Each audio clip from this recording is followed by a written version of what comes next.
ভাইয়া পড়তে বসতে মন চায় না, এটা পড়তে বসতে মন চায় না, কার মন চায়?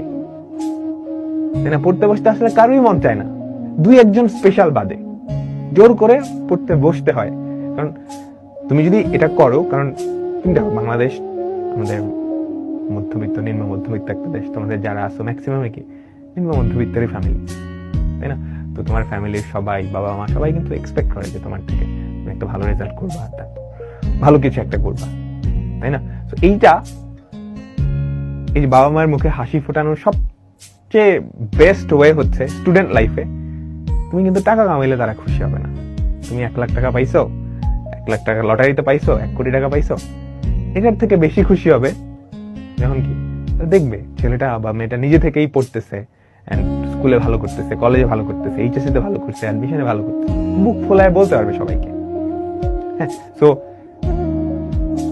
পড়তে না বসাটাই